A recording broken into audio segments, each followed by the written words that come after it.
सलाम दोस्तों, middle east matters के साथ मैं हूं Shaozab Askari. United Nations General Assembly का सरबराही इजलास अमेरिका में जारी है। सदर ट्रंप उससे खिताब कर चुके हैं। Your countries are going to hell. Your country is going to fail. सदर ट्रंप की ये तकरीर बहुत दिलचस्प थी। उन्होंने इल्ज़ाम लगाया कि यूनाइटेड नेशंस की जो एडमिनिस्ट्रेशन है उसने जानबूझकर टेलीप्रॉम्प्टर ख़राब किया है ताकि मैं अपनी वो लिखी हुई तकरीर ना कर सकूं।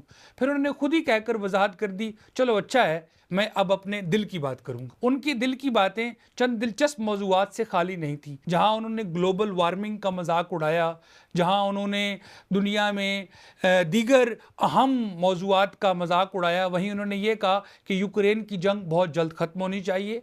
हमास और गज़ा से मुतल्लिक उनका कहना यह था कि ये हमास है जो 7 अक्टूबर की जिम्मेदार है, ये हमास है जिसकी वजह से आज तक गज़ा में जंग बंदी नहीं हुई। वो यहाँ तक चले गए कि उन्होंने 7 अक्टूबर की कार्रवाई को इसराइलियों की नस्लकुशी करार दिया।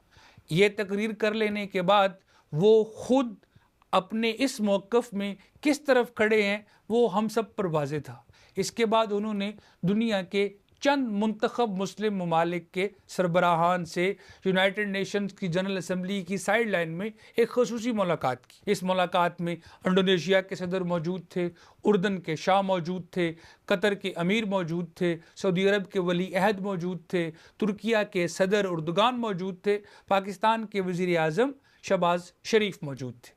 ये मुलाकात, इसका कोई एलामिया जारी नहीं हुआ, लेकिन अंदाज़ा यही है कि ये मुलाकात गज़ा जगबंदी से मुतल्लिक है। तुर्किया के सदर उर्दुगान ने यह कहा है कि वो इस मुलाकात से बहुत मुतमईन है और उन्हें लगता है कि इस मुलाकात के नतीजे में आइंदा 5 से 7 दिनों में जंग बंदी हो जाएगी। इंडोनेशिया के सदर ने आज यूनाइटेड नेशंस जनरल असम्बली से खिताब करते हुए एक दिलचस्प मगर मुतनाज़ बात की। उन्होंने फ़लस्तीन का जिक्र करने से पहले ये कहा है कि अगर हम फ़लस्तीन की आज़ाद रियासत चाहते हैं तो हमें ये दुनिया को यकीन दिलाना होगा कि हम एक आज़ाद फ़लस्तीनी रियासत के साथ साथ एक आज़ाद इसराइली रियासत को भी तस्लीम करते हैं।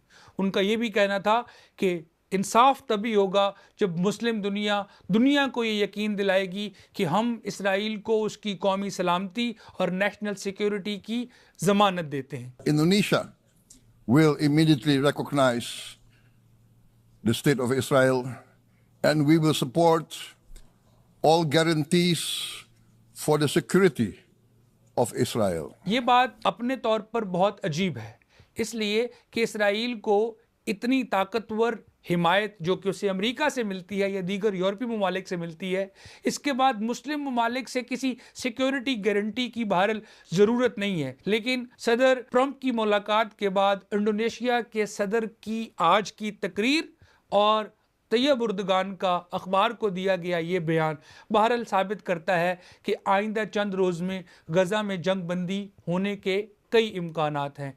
और ये इम्कानात इसलिए भी रोशन है कि हमास ने ये ऐलान कर दिया है कि वो गज़ा की जंगबंदी के लिए आने वाले किसी भी मुआहदे को कबूल करने पर तैयार है, चाहे वो यही क्यों ना हो कि आइंदा गज़ा के मुस्तकबिल में हमास का कोई अमल कार फरमा नहीं होगा।